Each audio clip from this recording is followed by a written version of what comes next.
появляется искусственный интеллект, для которого нужно будет очень большие мощности электричества, электрические мощности, которые у Америки недостаточны на сегодняшний день, вот он просто может отстать вот в силу того, что энергетических ресурсов у Америки нет, даже нужно создавать атомные электростанции мощнейшие.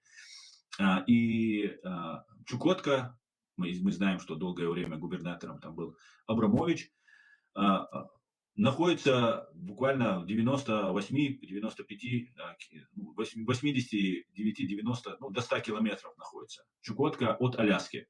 Причем между ними есть небольшой островочек, который принадлежит России. И впрямую, если от этого острова, там где-то 3 800, 4 километра между Россией и вот этим островом. А так 100 километров.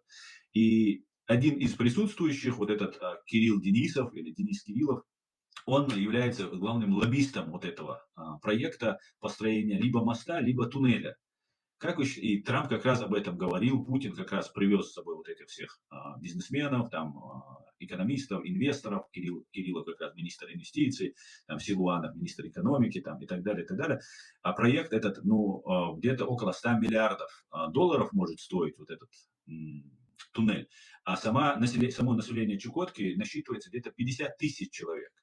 Представьте себе, 700 где-то с чем-то тысяч населения Аляски и 50 тысяч это население Чукотки. Кроме полезных ископаемых, населением особо пользоваться там нельзя будет. Может быть, можно не строя туннель или мост пока, потому что это может быть невыгодно экономически, нецелесообразно. Можно будет как-то по-другому. И перекрывать, как говорится, Берингов пролив, чтобы Китай или кто-либо другой не имел права пройти к Арктике, от которой льды тают, и сейчас все северные державы, все северные государства очень заинтересованы в этой стороне. Как вы считаете, может быть ли встреча, которая была проведена на Аляске, именно связана с тем, что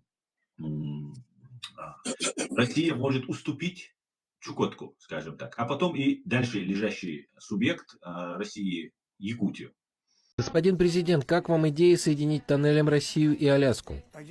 Я об этом услышал только что. Тоннель между Россией и Аляской звучит интересно. Надо подумать об этом. Мы только что построили хорошую дорогу в Аляске, которая связывает нас с залежами полезных ископаемых. Но вот туннель из России в Аляску — это интересно. Интересно.